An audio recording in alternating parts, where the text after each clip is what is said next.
speakers and the chairperson, and also the participants. So today's topic is towards an integrated data and policy approach to employment in India. So this webinar session will be chaired by Kingshuk Sarkar. Kingshuk is an associate professor and a area chair, general management and economics at the Goa Institute of Management, Goa. Prior to this, he had worked for government of West Bengal as a labor administrator for over two decades. He has also worked in other premier institutions, that is BB Giri National Labor Institute, National Institute of Rural Development, and Jamia Millia Islamia. His areas of interest are plantation economics, labor economics, industrial relations, law and economics, labor administration, informal sector labor, etc. He has a number of publications in reputed journals and newspapers. He has attended and conducted numerous conferences, workshops, and seminars, and carried out important research assignment in both India and abroad. So with this introduction, I hand over to Professor Kingshuk Sarkar for conducting this webinar further. Thank you. Thank you, Dr. Ratan Chand, for your kind introduction. So, and good evening all, and thanks to EGROW and Professor Charan Singh for having me here today. It's a privilege and pleasure to chair this very important session where Professor Amit Basole of Azim Premji University is going to talk on the data related issues in the labor market. Before Professor Basole starts his talk, I take a few minutes to set the context. I'll be very brief.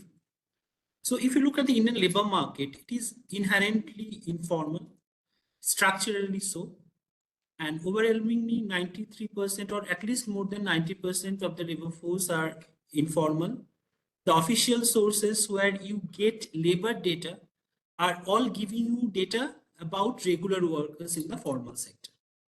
Incidences of informal sector is not limited only to the informal sector only. Incident of informal labor is not limited to the informal sector only. Present in the formal sector, and the number of informal workers in the formal sectors for the last 3 decades is on the rise. So the problem is that the formal sector, to avoid applicability of labor laws, they limit the engagement of workers up to a stipulated limit. Like it can be 20 workers, it can be 40 workers, it can be 100 workers, like that. But they keep on having workers, they keep on having employees, but not as regular permanent employee, but they're engaged as contract workers, as casual workers. This is particularly true about the construction sector also. If you look at the construction sector, all the entities in the construction activities are formal sector organizations. Whether it is NBCC, whether it is L&T, whether it is Gammon India, all are formal sector entities, but all the workers are informal. So like one may think that informal sector workers are mostly in the informal sector, but informal workers are mostly in the informal sector, not so. So there are many informal sectors who actually work in the formal sector. So last 3 decades have witnessed increasing use of informal workers, informalization of the labor force, particularly through contractualization, through labor force, through outsourcing and other and putting out system. Among informal workers, also quite a significant percentage as categorized are categorized as self-employed also, and also on account workers, freelancers. And recent times, the periodic labor force survey is also talking about unpaid family labor, which is known as UFL. In fact, recent PLF's data showed that whatever employment generation happened, mostly happened in the UFL category also. A part of such low, also the female labor force participation is low. But even in that case, there is an issue of underreporting of females work also in official statistics. We don't have credible data with respect to many sectors like domestic workers sector, construction workers sectors, gig and platform workers. After the COVID pandemic, during the COVID pandemic induced lockdown, migrant workers in the informal sector suffered a lot and few perished in the process also. But government has no data whatsoever with regards to the migrant workers. So statistics, labor statistics wise, our labor market for around 90% of the workforce, we don't have much data available as such. We have aggregated data. So existing but informal sector is not at all homogeneous. It's a lot of heterogeneity, lot of layers are there in the informal sector also. So those are not hardly captured in the data. We have EGROW portal, which was introduced in 2022. So far, 30 crore workers have registered in the informal in the EGROW portal. But this is impressive. In like last two and a half years, more than 30 crore workers registered. But it might well be the disaggregation figures are not available. We only get to know how many people, how many informal workers got self-registered. It's the self-registration platform. So ideally, one should have a labor census. But what we have now is a EGROW portal where informal workers can go and register themselves. And the disaggregated part of the EGROW portal is not available in the public domain. So those who are doing research on labor issues finds it very difficult to carry out credible empirical research based on secondary data. A labor census could have been great. Also, for doing long-run trend analysis, you need to have time series data, which is also not available. Earlier, we used to have NSSO data. Now we are having PLFS data. PLFS data is available since 2016. First 2 years, there is some problem also. But comparing, like if you do a long-term analysis, then merging together NSSO and PLFS data has some methodological issues also. There are some few private sources of data on labor like the CMIE. However, there are issues of methodologies and also definitions are sometimes different. We have proliferation of gig and platform workers during the last 1 decade, which makes the labor market even more complex. So given this context, it would be very interesting to delve into these issues of data availability for doing research in labor market. So now over to Professor Amit Basole. You may speak for about 30 to 40 minutes, I think, because total time allocated is 1 hour. So you may speak for 30 to 40 minutes, then we will be followed by our open question answer sessions. So over to Professor Basole. Thank you, Dr. Sarkar. I'm just going to share my slides. You can go for the sharing.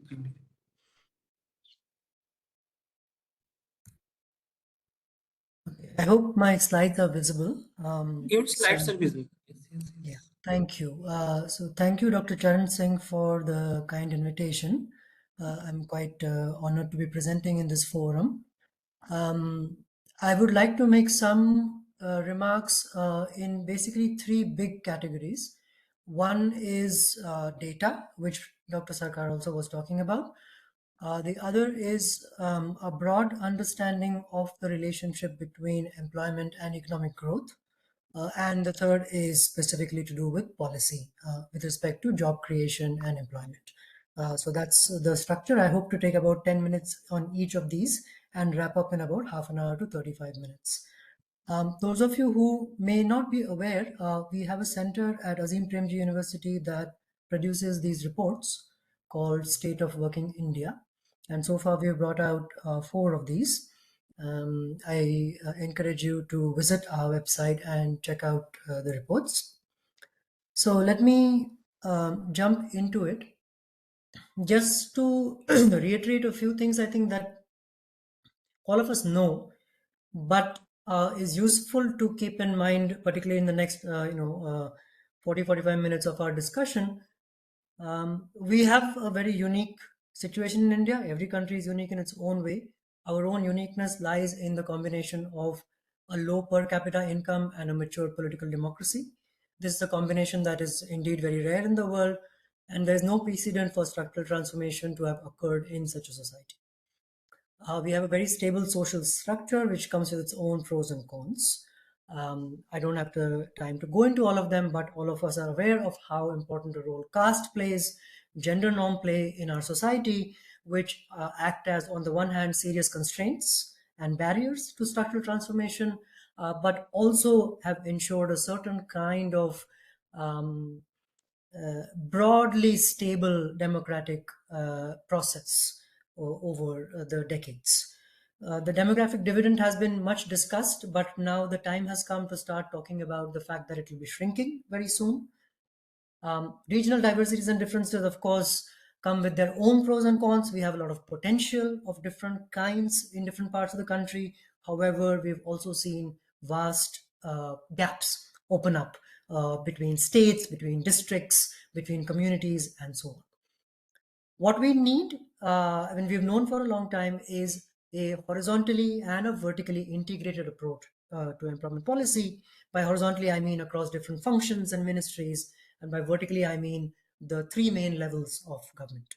And I'll talk a little bit about this in the last bit of the talk. This is, again, I think, familiar to most of the audience here, that by the time, especially by the time we reach our 2047 goal, the Viksit Bharat goal, things will look even more different. But even as of 2036, which is the latest projections we have from the government, the Indian population pyramid is going to look very different. It's a significantly aged society compared to what we are used to thinking about.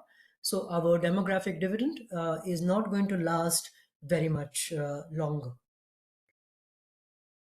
Our structural transformation is also of a very interesting kind, particularly in the cross-country perspective. So what I'm showing you here is a scatter plot of different countries in the World Development Indicators database. Sorry, the source is actually mistaken. It's not PLFS, it's actually the World Development Indicators. I apologize for that. On the left side, you see the relationship between log GDP per capita and the agricultural share of employment. India is in red, that little red dot above the line. And on the right-hand side, you see a similar graph, but for the informal share.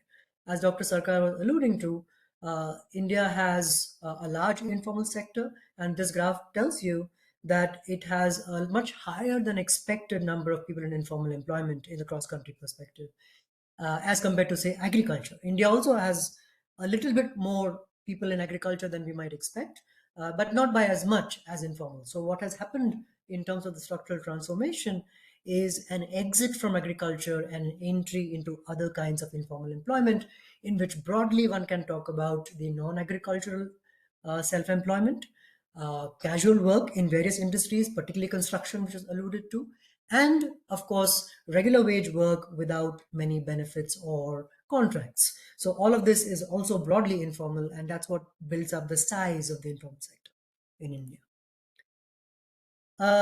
The last sort of thing I want to say, in an introductory fashion about employment is that we should always keep in mind that when we discuss employment, we are talking about welfare and productivity in equal measure.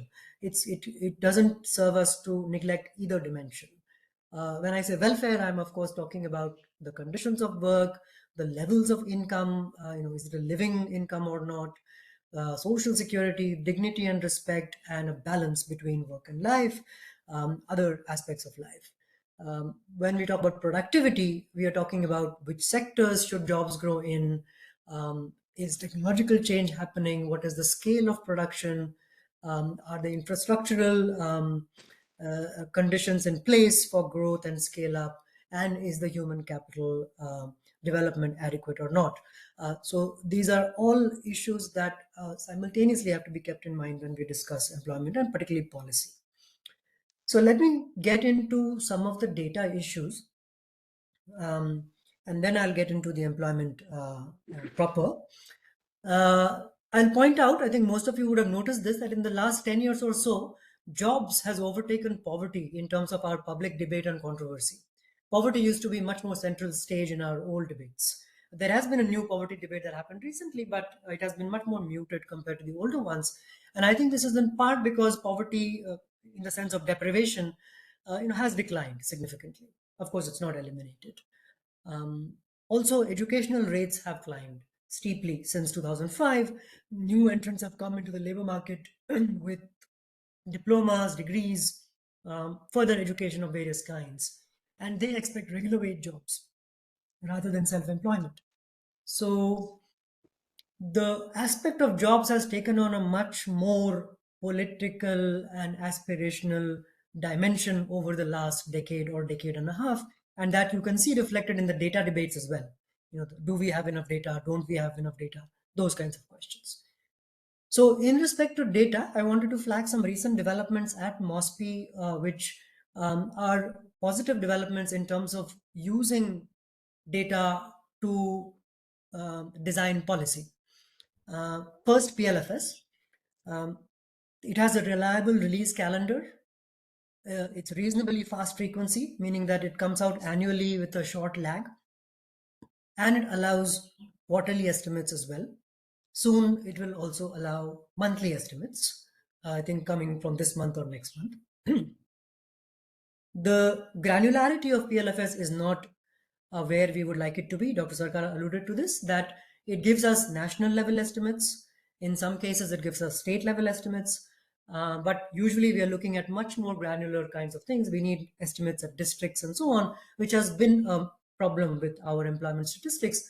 But MOSPI has also been working on producing district level estimates using PLFS, I think, and we are likely to see some of that come out in this coming year. The PLFS covers the entire workforce, formal and informal, including self-employment and so on, and it also gives earnings from self-employment, which the earlier employment surveys did not. So it is a fairly comprehensive survey insofar as it goes in capturing the state of the entire workforce at a fairly fast frequency basis. And to that also they have been adding the some of the more recent developments, such as the annual survey of unincorporated enterprises, which is the annual version of the older quinquennial surveys. 2 have been released and 3rd will come soon. These are vital for estimating productivity growth, for example, in the informal sector. And then there's a forthcoming annual survey of service sector enterprises, which is sort of the organized service sector counterpart for the ASI, which will also be very useful in building a picture of what's happening to employment overall.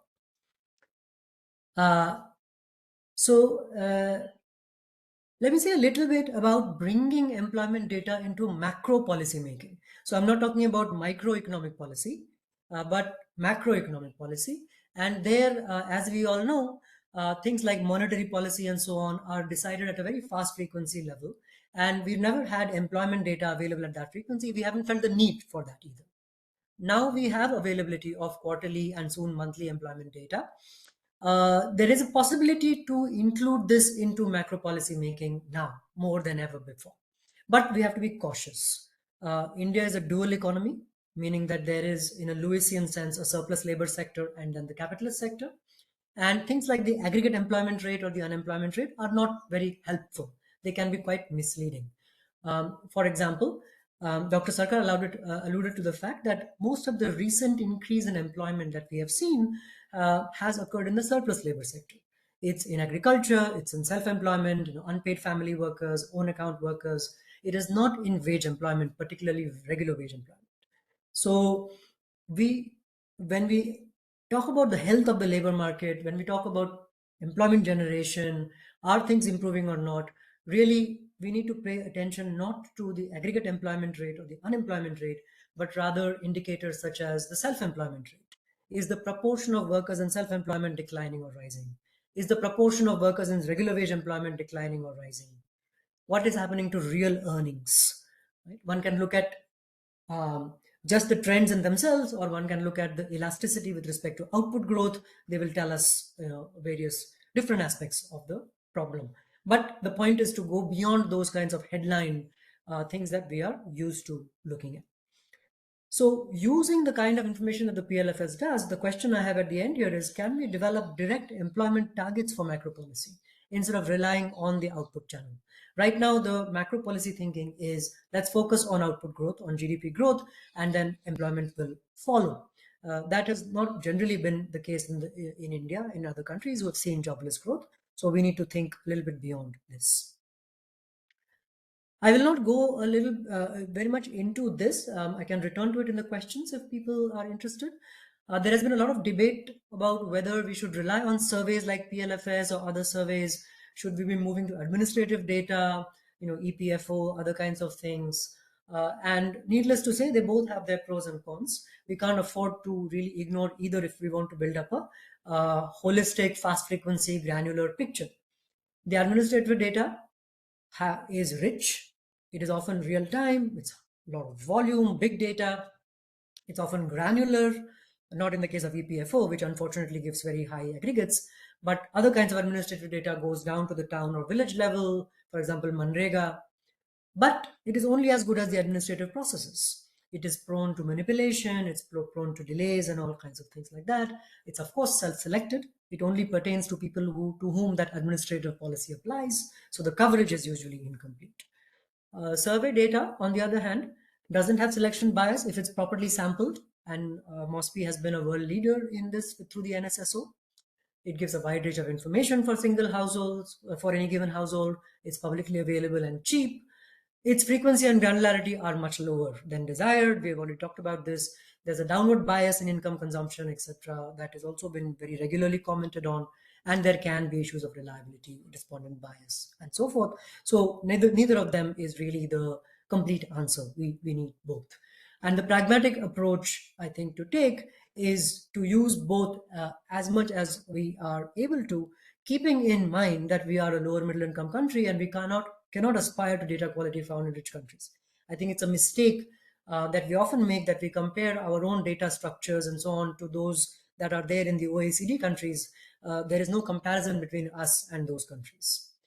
But we can do better by strengthening state and local governments as well as civil society organizations who can give useful information that the central government cannot possibly hope to give, because it is a very large and diverse country, and Delhi is not really the place where such understanding can be built up in the kind of granularity that it is needed. The other last point on this slide, which is that we have to be comfortable with ranges, bounds, and so forth. We cannot always have precise and accurate answers to questions. And I often tell my students that when GDP debates happen, is India growing at 6.2% or 6.4%? Those debates are mostly meaningless because we don't have the kind of statistical apparatus to go down to decimal points on these kinds of issues. So we are much more better off speaking in terms of ranges. All right. So let's talk a little bit about the growth-employment relationship, and then I will talk about policy a little bit. I think most of us are aware that we've had this sort of period of jobless growth in India, where the relationship between growth and employment has been weak. However, there are some nuances to this, which I want to discuss right now. Aggregate employment elasticity in India has been very low, but the non-farm elasticity has been a little better. Interestingly, what has happened is that in the high growth period, 2004 to 17 roughly, there were large declines in women's employment, especially in agriculture. This is the famous debate over the declining labor force participation. In the low growth period, which is post 2017, the pandemic, and up to about 21, 22, 23, low compared to the previous period, we saw large increases in women's employment, again in agriculture and self-employment. So there is an exact counterbalance. The high growth period, decline in women's employment, low growth period, increase in women's employment. This destroys the relationship between growth and employment and gives you a very low elasticity. This is basically an income effect. When household incomes rise, women withdraw. When household incomes fall, women enter as out of distress.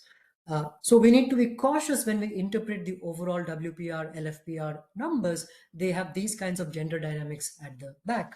And as I said earlier, the employment structure, proportion of self-employment, salaried, casual, etc., growth rate of real earnings, these are much more reliable indicators of labor market health. So let's look at a little bit in terms of the elasticities. What do the different elasticities tell us? For non-economists here, the elasticity is simply the ratio between employment growth rate and output growth rate or GDP growth rate, okay? That ratio. So what I'm showing here, it's a bit of a busy slide, but since the 1980s, I'm showing three elasticities. The aggregate employment elasticity, the headline number, which is often commented on. the elasticity excluding agriculture, and then just the elasticity for regular wage jobs. Okay? These are not formal jobs. These are any regular wage job, formal and informal. So you'll see that the blue bars, which are quite high in the 80s, become very, very small in the high growth period, going negative in the 11 to 17 period. This is really the number that got a lot of attention, the very, very low employment elasticity. But if you look at the non-agri, which is the yellow bars, you already see that they are better than the blue bars. And then the green bars are actually even better still than the yellow bars. So the relationship between economic growth and regular wage jobs has actually been not bad. In cross-country perspective, it is still a little bit on the low side. I'm not showing you that here, but for our own benchmarks, it's not bad at all. And the last period, 17, 18 to 21, 22, the elasticities are very high simply because growth is low. Okay? Remember, it's a ratio. So I have that black line there showing you the gross value added, real gross value added growth. And that really declines in the last period. So the elasticities are sort of inflated because of that reason. But that's not my main point. My main point is that the regular wage job creation in India has not been bad. It just hasn't been as much as we would have liked it to be. More recently, though, there is a much more troubling issue. And that is that there has been a reversal of structural change since 2019. Many people have pointed this out. And I have two slides here from the CLEMS database making that point. On the left is the absolute number of people in agriculture, and on the right is agricultural productivity. And you'll see that the absolute number of people in agriculture starts declining around the start of the high growth period. It declines steadily, and then it jumps up just before COVID and continues jumping up through COVID and sort of is stagnated at a high level for the last couple of years. There are more people in agriculture today than there have been since the late 2000s, since the early 2000s, excuse me. And that's a significant aspect, significant challenge facing us. Correspondingly, labor productivity in agriculture after growing steadily in the high growth period has stagnated. And it's not just a reversal of structural change in terms of the agricultural reversal. It's also a broader reversal in terms of the structure of employment itself. Here I'm showing you from the PLFS. So now the x-axis goes back only to 2017, which is the first year that we have PLFS data for. It's at the quarterly frequency. And what I want you to notice is that the gray line, these are indexed changes in the rate of a particular kind of employment. So if it's positive, that means that kind of employment has increased its share. If it's negative, then it means that kind of employment has decreased its share. The gray line, you will see that self-employment rises sharply during the pandemic, and then it remains elevated. While the orange line, which is regular wage work, falls, the share of regular wage work falls, and then it stagnates. So India's employment structure now in 2024 is retrogressed compared to its employment structure pre-pandemic. Meaning, again, that in the Lewisian model or in the dual economy model, you want to see a decline in the share of self-employment and a rise in the share of regular wage work. Rather, the reverse has happened. Unemployment has also been falling, okay? But that fall in unemployment has not been accompanied by a rise in regular wage work correspondingly, as the picture tells you. So it's not a very unmixed positive development, that fall in unemployment rate. Right? So these two pictures show you the problem with the current structure of the Indian economy. I'll skip this slide in the interest of time. I'll just directly go to earnings. The one consequence of this crowding into self-employment and crowding into agriculture has been that earnings growth has really collapsed. So on the left-hand side, I'm showing you nominal and real earnings, just two different ways of calculating them. You don't have to worry too much about the details. What you will notice is that across all forms of employment, regular salaried, self-employment, casual, the nominal rate basically barely kept up with inflation, and such that the real rate is very low indeed, in some cases zero. So by some measures, you get a weak rise in self-employment earnings. By some measures, you get a weak rise in casual earnings. Regular wage earnings basically haven't increased in real terms at all in the last 5 or 6 years. And that's related to this kind of reversal of structure that I was talking about. And the contrast is quite stark when you lay it with the GDP numbers. So here on the top row, I have the gross value added, real gross value added growth rate. And then we have three different growth rates: regular wage earnings, self-employment earnings, and casual wage earnings. And you'll see that in each case, whether you look at the pre-lockdown period or the post-lockdown period, GDP growth or gross value added growth vastly faster than earnings growth. And I can go into the kind of possible mechanisms a little bit further into questions in the Q&A if there are questions. Okay, so let me wrap up in the last few minutes by talking about really what kinds of things can be done to meet both the long-term challenge that we've always had of structural transformation and job creation, and the more short-term challenge of this reversal of structural transformation that has happened in the pandemic and thereafter. The first thing to say is, of course, that there is no one answer to this. It's obvious, meaning that if you talk only about skills, you miss a whole lot of other things. If you talk only about manufacturing as a solution, you miss a whole lot of other things. So we need a multi-pronged approach, and we need to go beyond the kind of easy dichotomies that we sometimes get stuck in when we discuss this issue. What kinds of dichotomies? Is the public sector mainly responsible? Is the government mainly responsible, or is it a private sector responsibility to create jobs? The answer, of course, is it's both. Is it important to practice import protection? Is it important to have a trade policy that offers protection to domestic industries, or should we be promoting exports? Again, this is not an either or. The two can go together, but it requires a kind of coordinated policy apparatus that we've had some difficulty in developing. For example, people here, of course, would be familiar with problems such as the inverted duty structure, a kind of a structure of tariffs that ends up protecting, ends up making inputs more expensive through protection while allowing imported final goods to compete against firms and so on. So we need to think through which industries to protect and which industries to promote, how and so forth. But this is not really an either or issue. Domestic demand or export demand, again, we often get stuck in this debate. India is a large market. Should we be only focusing on domestic demand? People will say, well, really, it's not a large market because the buying power exists only among maybe the top 20%. So the world market is much larger and we should be focusing on exports. Again, it's not really something that we can afford. We can't afford to ignore either one. We need both. Manufacturing or services, again, it's not either or. Some parts of the country have done much better in services, will continue to do much better. Some parts may be better suited to manufacturing. We need all the sectors really to solve this issue, including agriculture. Agriculture, in fact, is very important because unless productivity rises in agriculture, it doesn't offer an effective floor to wages in the rest of the economy. Even China, which has much more successfully completed its structural transformation, still has around 20% of its labor force in agriculture. 1/5 of its labor force is in agriculture.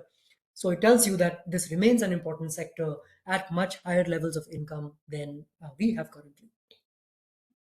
So we need horizontal policies, we need vertical policies, meaning that we need policies that enable firms to grow whichever sector they are in.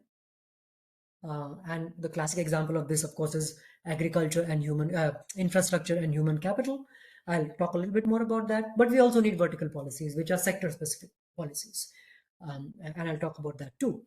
The last point on the Bangalore-Mysore corridor, this is just as an illustration. I have not done any systematic study on this, but I often give this example in my classes as a part of the country where a very wide variety of industries have managed to grow successfully. So we have primary sector industries. We have a large sugar industry in Mandya. We have traditional handicraft industries in the form of toys in Chennapatna. We have a large tourism sector in Mysore. We have garments and other kinds of modern industries in Bangalore. And of course, we have information technology as well in Bangalore. So we have a range of industries all the way from the primary to the tertiary sector, all in this one small part of the country, which has taken advantage of the peculiarities of this part. And there's no reason why, with intelligent policy making, different parts of the country cannot develop their own diverse economies like this. Let me talk briefly about a few select kind of policy interventions that I think are good to think about when we talk about employment. And I'm going to talk very, very briefly about each. We don't have that much time to go into details. I'm going to talk about scaling up of the micro enterprise sector, about what an urban employment guarantee program can do, what a universal basic services approach can do, what we can do with culture, heritage, and tourism, and what we can do about skills. I will not talk about social security today. There is a very strong virtuous cycle that we've seen in different countries between public local infrastructure, MSME scale up, and growth, and of course, jobs. Investing in local infrastructure creates a lot of jobs locally, directly and indirectly, then large infrastructure can do. Large infrastructure is needed, by which I mean airports, ports, highways, and so on. But that's usually much more capital intensive. And it usually does not relax the primary constraints on micro and small enterprises. It's not that it's not important to those enterprises, but the local infrastructural constraints are often much more directly binding for them. So improvements in productivity at the local level, and therefore scale up at the local level, and therefore job creation at the local level, really depends on local infrastructure, not big infrastructure. Similarly, local spending on health, education, and other services enables local capacity building, whether it is for governance or for, again, MSME employment and so on. So all of this together creates an argument for creating a public works program, a rural plus urban employment guarantee, which is dedicated to the development of local public works. And when you put that together with universal basic services, you tick all the boxes needed to make the economy vibrant at a very local level. And by local, I mean, towns, maybe a collection of a few towns, and so on. I'll just give you one bit of data from the IDFC Institute's survey, which they had carried out before the pandemic, just before the pandemic. It's a 2,500 sample of firms across 18 districts in India.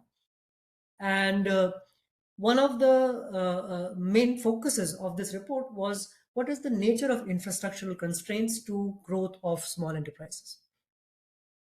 And whether you look at agri-allied or services or industry or manufacturing, you get the same three top constraints: roads, electricity, water. Right? And roads by far are one of the biggest complaints. The state of our local roads is a surprisingly neglected part of our growth strategy. It adds to costs hugely, whether in the form of delays, traffic, maintenance, many other kinds of issues. And we have not yet managed to do this. Our ranking in the road quality index is very low. We get pushed up a little bit because of the recent developments in highways, which has been positive. But we are still doing very, very badly in local roads, not to mention electricity.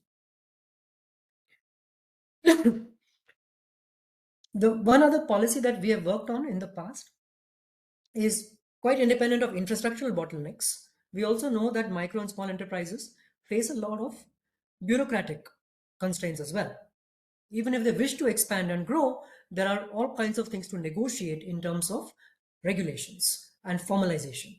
That is not it's not an easy process for an entrepreneur to undertake. So can we think of a network of what we call Udyog Sahayaks when we worked on this policy? And Udyog Sahayak is basically a person or an organization that enables the growth of or the expansion of micro enterprises. And we can think of entrepreneurial models, along the kind of banking correspondent or the community service center type of models that are developed in rural India, which will help with digitization and formalization, loans, subsidies, other benefits, ensuring compliances, and so on, all of which are very big fixed costs that generally small enterprises do not have the resources to undertake. My last point relates to something that is very dear to my heart. I will not talk much about it here today for lack of time, but that is culture, heritage, and tourism. We all know that we have great potential in this area. It is often discussed. The tourism industry has been lobbying the government in various ways for industry status and other kinds of things. And we also know broadly the kinds of problems that stand in the way of making India an attractive tourist-driven economy. Nevertheless, all that aside, I do want to end on a positive note, which is that we have a huge multi-century, multicultural kind of heritage in art, architecture, all kinds of things. Agriculture, light manufacturing, these are all parts of India which are very sophisticated, multi-generational kind of clusters that exist. They tend to be labor intensive, they tend to be skill intensive. One indicator of that is the geographical indications that have been awarded, nearly 400 as of my last count.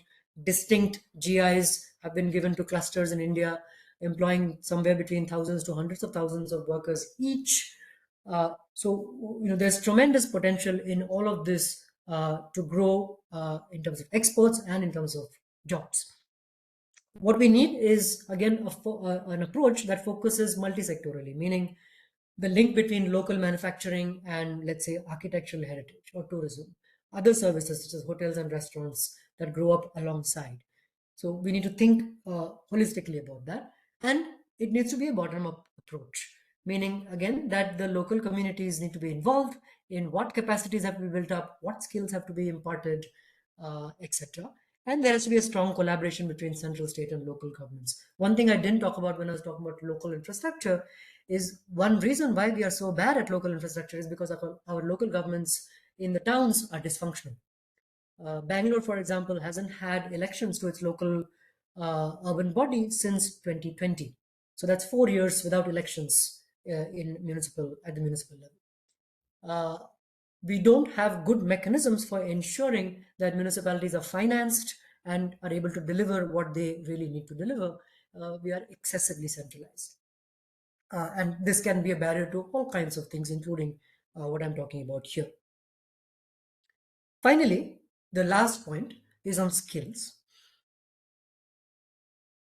It's become very clear in the last 10 years or so, we've had PMKVY, other kinds of approaches to skilling, that it really can't be a supply side approach.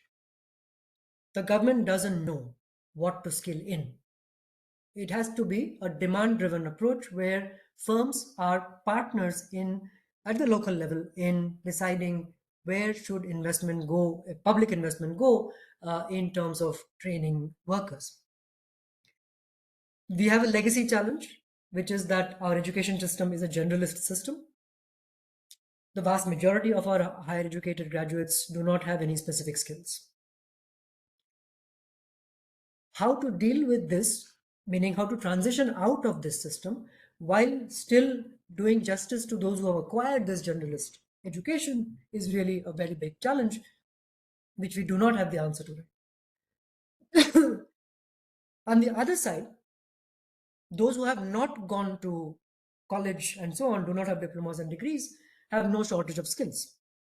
We have actually a huge skill-rich but education-poor workforce, which we need to recognize and retool rather than ignoring and just imparting skills to them. And there is some effort that has gone on in the last 10 years for this, such as recognition of prior learning, for example, but a lot more, I think, can be done on this.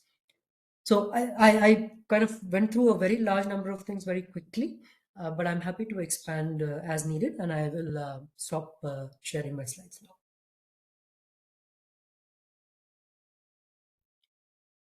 Thank you, Professor Basole, for a very enlightened kind of a presentation, and you have touched upon like quite a whole gamut of issues. Before I open the session for question answer from the audience, just one or two and a half points that I kind of find interesting from your presentation. One is that you in initial part of your presentation, you talked about poverty and employment issues, and very rightly pointed out that last few decades, it's now at least last 2 decades, employment has become the centerpiece of the policy deliberation rather than poverty.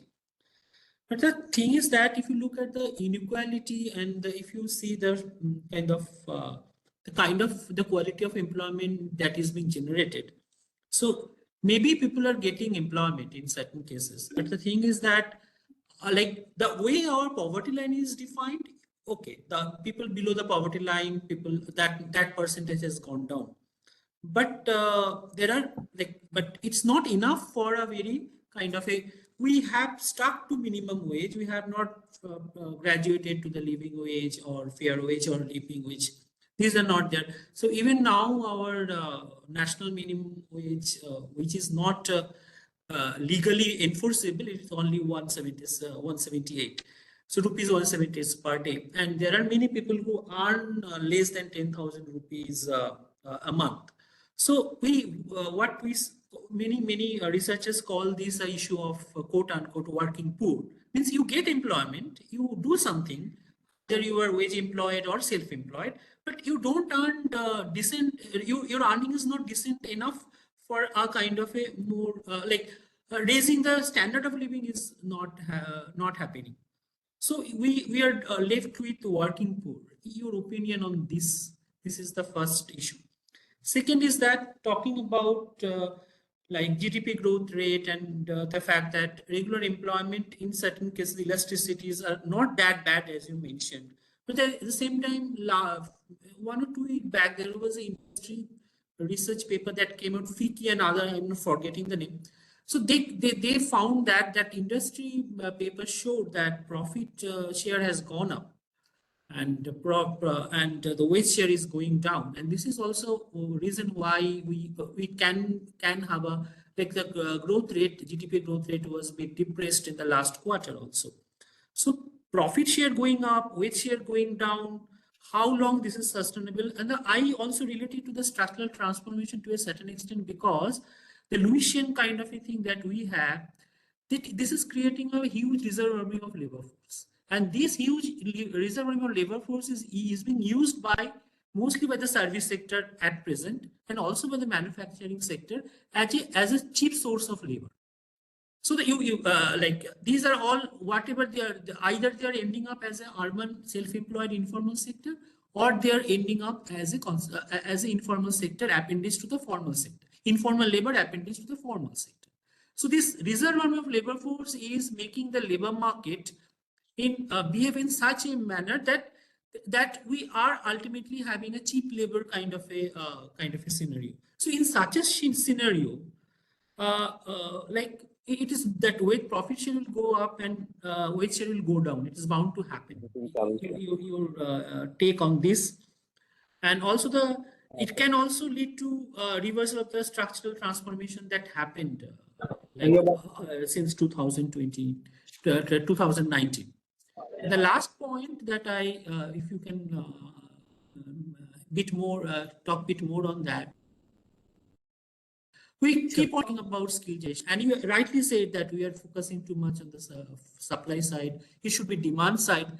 But what I found, like this is from some real life experience also, that there is it's an assertion. I have no data to prove it, but there is an anti-skill bias in the formal industries also. Even formal industries, they take interns or apprentices who don't have, suppose, if you look at the ITI and Polytechnic pass outs, their numbers are inadequate. But whoever are graduating from those vocational training institutes that we have, their number has gone up last 10 years. But they are not getting decent employment in India. They are going outside India, because these people are not being engaged by the formal sector. Formal sector are employing people who are not officially skilled. So formal sector rely more on the job skilling. So there is a anti-skill bias from the employer side also, from the demand side also. So it's not like generating or for like skill generating is a big issue. But issue is that whether after you have a skilled human resource, whether they would get decent enough employment. So that is another issue, because if you have an unskilled person and get the person trained on the job, their salary is half than the skilled person. The ITI graduate will be, suppose, demanding a 30,000 rupees in today's market, but non-ITI graduate, a non-ITI person can be engaged, and then on the job, he or she will pick up certain things and will work, but the wage would be around 10,000. So there is a huge skill, like skill premium is there, but employers are not ready to pay for that premium. So these are the three issues. If you can kind of express your opinions on these issues. Sure. I think I'll gather from your presentation. Yeah, I'll gather a few more questions, I hope, because there might be similar things coming up, and then maybe we can address them together. Are there other questions? There are a few other questions. Like one is. Can I ask? Yes, please. Yeah, please go ahead. Yes, please. Yeah, Amit, I just wanted to notice a study which we have done at EGROW on MSMEs. And our objective was the same, how to create employment. And we have been talking about MSME University. Most of the concerns that you mentioned and which Professor Kingshuk mentioned, we have tried to take care of that, the skill formation, relevant skill to the local area, local industrial cluster. We have tried to do that. Also, innovation. Otherwise, for a small MSME to be innovative is extremely impossible. They don't have the resources. But a university which is state by state university, which we have propounded. Along with me, there is Professor Bala from Indian Institute of Science, who propounded industrial township for MSMEs, right? So I just wanted, it's an observation. Thank you giving me time, Professor Kingshuk. An observation, I would like to attract your attention to that still. Otherwise, I'm totally in sync with what you have said, what Professor Kingshuk said. I'm myself aware, I don't know if you have empirical work, Professor Sarkar has. The skilling centers, to my mind, are like Sanjay Gandhi's emergency time program, where numbers were shown, effective skilling is not taking place. Also, some people have shared with me that the enrollment in the skilling center has some ghost entries. So I'm with Professor Sarkar on this, how relevant and how effective is the skilling. Thank you. Yeah. So, Professor Basole, there are some questions in the chat box. Shall I read it? Yeah, I read those. No, I read then you can. So, yeah. Let me address some of those, including yours, Dr. Sarkar. And thank you, Dr. Charan Singh, for those remarks. I'll look up the report for sure. So let me just maybe start with some of the ones in the chat, and then I'll come to your points, Dr. Sarkar. I don't have much to say on AI or emerging technologies or fourth industrial revolution, frankly, because I have not looked at the issue in any seriousness. And I get a little confused when I read very, very contradictory kinds of pronouncements, including, large disemployment effects, a lot of jobs disappearing, but then new jobs being created and so on. I have no doubt that we are in for fairly disruptive time with generative AI and these technologies. They are going to change many things, but I'm not in a position to really say specifically how things are going to change them. On the question about the service sector growth and India not following the classical path of structural transformation by Suman.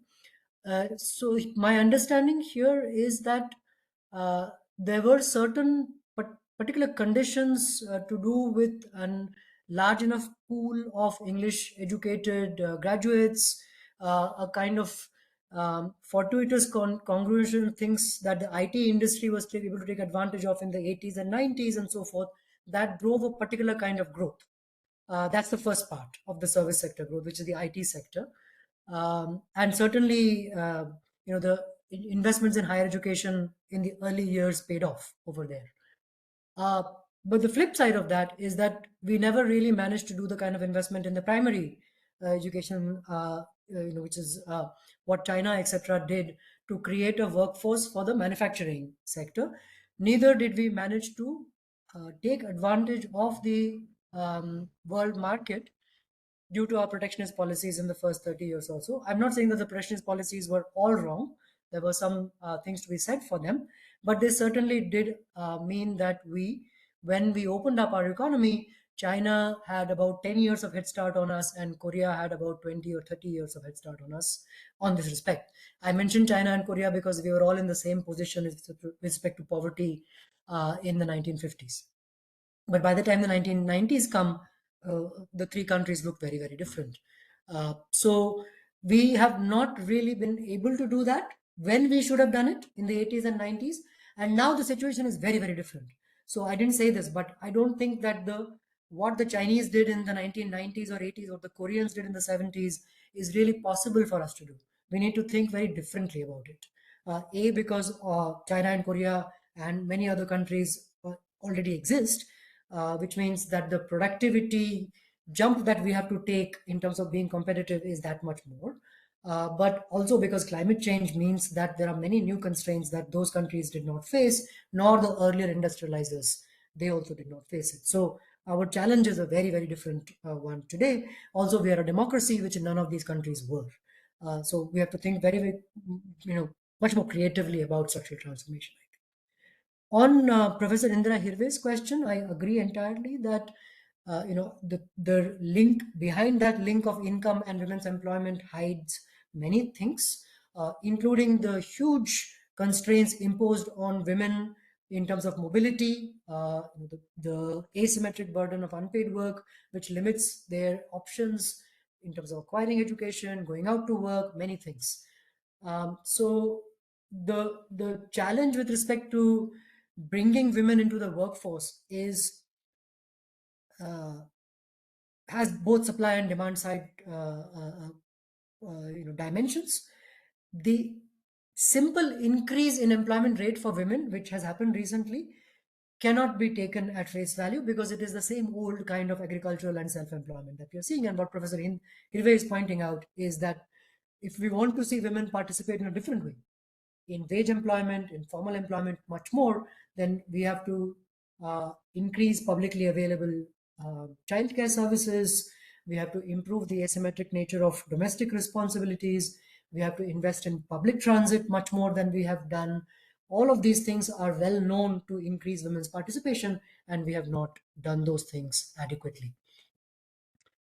On the reliability of CMIE, that's a very complicated question that I cannot do justice to over here. I point you to two papers that we have from the Center for Sustainable Employment on comparing Government of India employment data and CMI data.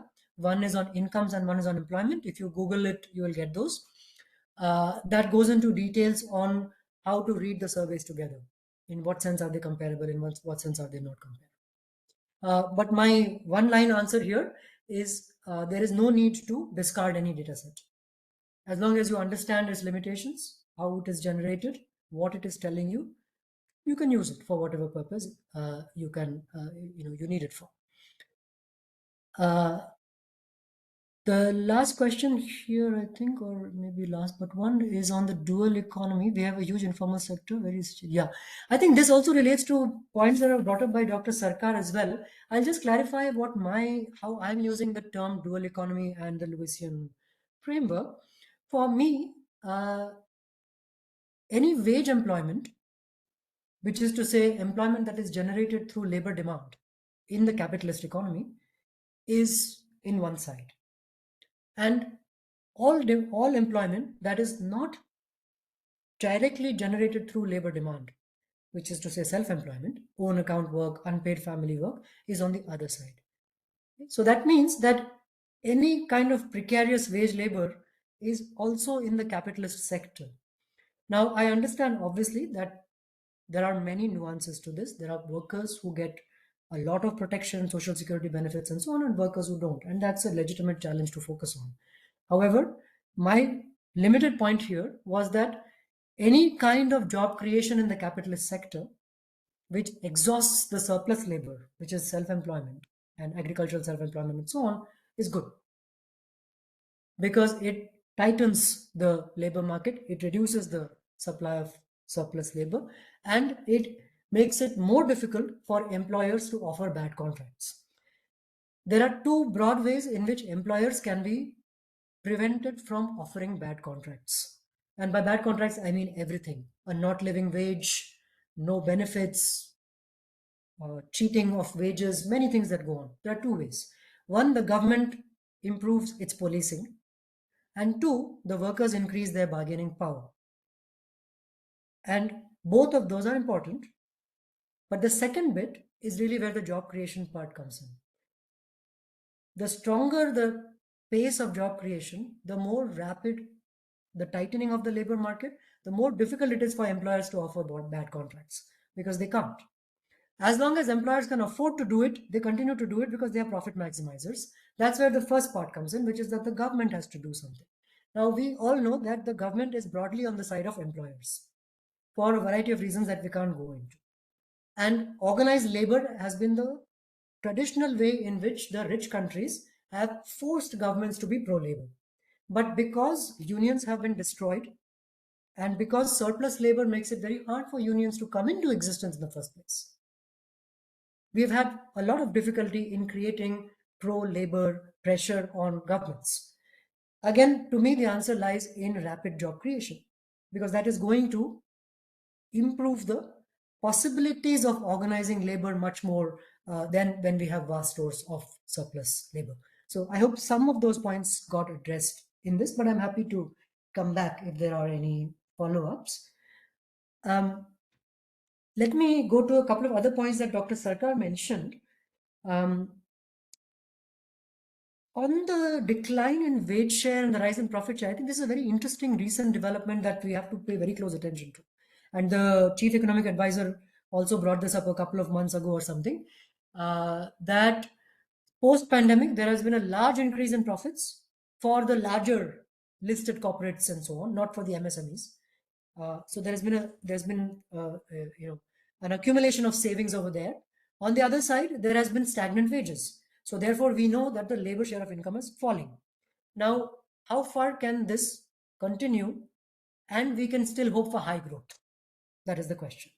And if you take the wage-led kind of growth, view on growth, then you would say growth cannot last, because after a point, weak growth in wages means weak growth in consumption.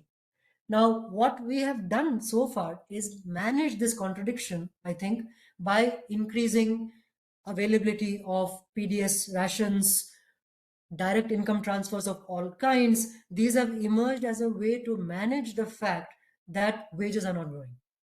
But this cannot continue because every such policy puts additional pressure on the fiscal deficit.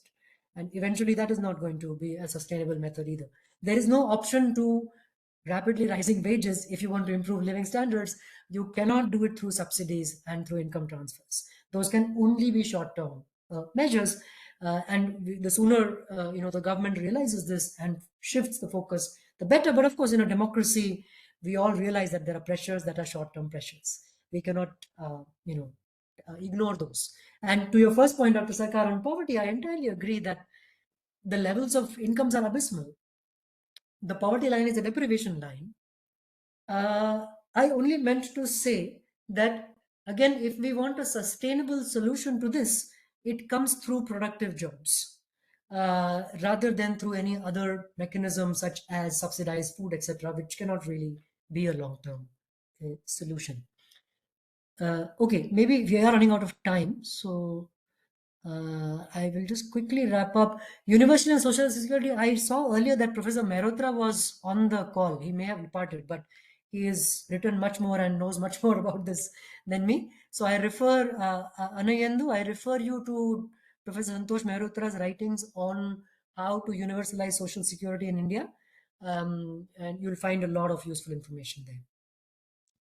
On new education policy, I think broadly I agree with you that there is a thrust in it on making students job ready and so on. Dr. Sarkar raised an important point, which is how much of skilling can you do, how much of it is on the job, and how much are Indian firms willing to pay for skills? I think this is a very important question that we need much more empirical work on. I think you're right that firms like to hire workers without formal certifications because they come without any premiums. They can be paid the lowest possible wages and then skill them on the job, and then give them whatever increments can come, but they will never be really as much as a certified worker would have had. I don't really know the solution to that problem and how you get firms to get away from that practice. What it suggests to me is that apparently you can take a fresh recruit and make them ready enough to do whatever job it is. Now if that is the case, then I guess firms will continue to do that. But are they then missing more productive workers? Are they missing an opportunity to become more competitive in the global market? Are they only able to do this because they have a protected domestic market to deal with? These are some interesting questions I think that we can think about. But I'll stop here. Thank you, Professor Basole, for your very clear and clear answers to the questions raised from the audience. Is there any last question from the audience before we wrap up today? Anybody can unmute and directly ask questions to Professor Basole.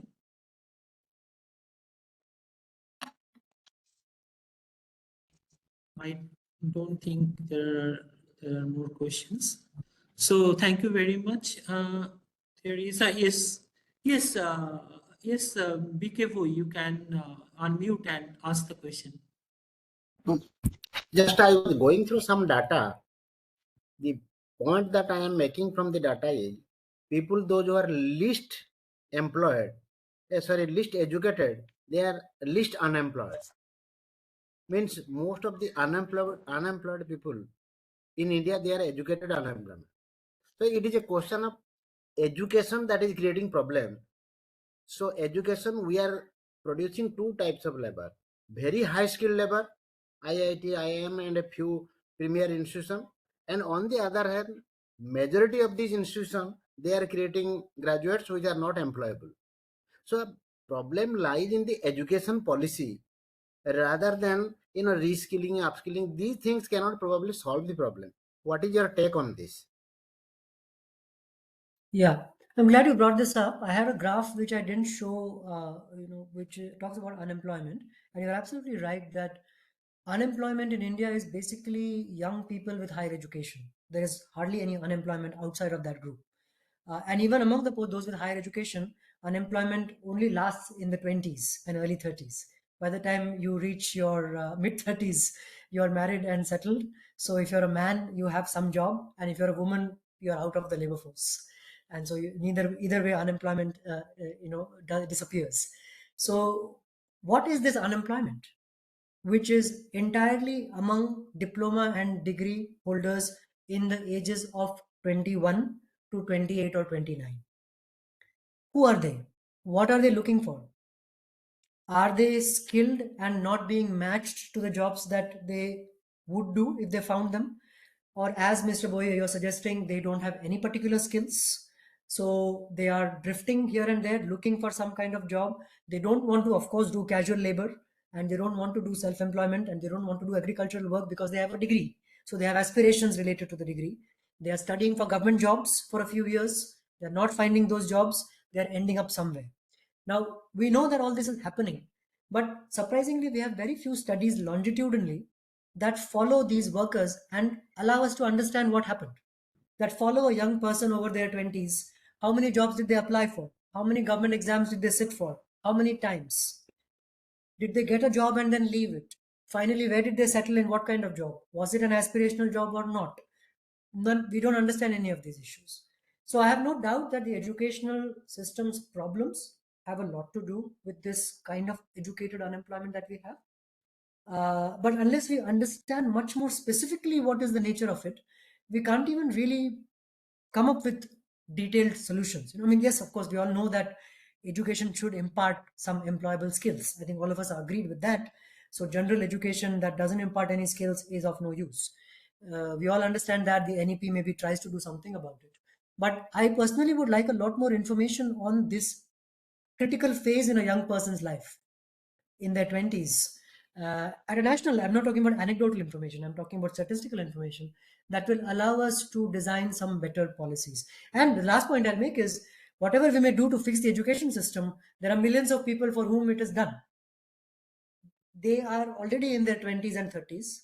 They cannot go back to education. So we still need to think about what to do with them. What is the best use of their capacities, and how to, if they have not learned anything, how to teach them something, to do something. That issue doesn't go away. Thank you, Professor Basole. I don't think there are any more questions. Just a last thought, or like one or two thoughts that we end here. Like, I think regarding unemployment, like the rate of unemployment is more among urban educated. I think poor can hardly afford to remain unemployed. If they remain unemployed, they will starve today. So poor can hardly remain unemployed in that sense. And another issue regarding about that you talked about generation of productive jobs is the only solution. I fully agree with it. But what is happening in reality, like enforcement, you said there are two ways to do that. Enforcement becoming better, like better governance of labor laws, and also bargaining power of trade unions going up. But both are not happening. Even we don't have a written labor policy as such, official labor policy as such. But if you look at how the labor codes are being formulated, it is based on EODB. EODB is ease of doing business, rather than like it's going opposite to what it should have been. And in that case, and labor and employment mostly falls under the, like we have a federal structure, and it falls mostly under the state's purview. And you can find, like during this time of the year, November to March, all the states are having their business summit, investment gathering activities. We call that like the different states have different names, and all are trying to sell their states as a cheap labor destination, and giving a lot of concessions on labor laws and other kind of. So it's going the opposite way, like what it should have been going. Like it's going the opposite way. That's like that means. Thank you very much. I think we don't have any questions. We almost we are just 10 to 12 minutes beyond the time limit, which is quite okay. Okay, thank you very much. Quite an enriching session. I learned a lot from this. Thank you. So let me thank both the professors for the excellent discussions, and I hope the participants have benefited out of it. So before we close, there is a small announcement. Next Friday, we will be having a session on the budget discussions. So it is 10th of January, next session on budget. This will be informed, exact date and exact time will be informed in due course. So let me again thank on behalf of EGROW Foundation, all the participants and the speaker and the chairperson for this excellent presentation. Thank you very much. Thank you.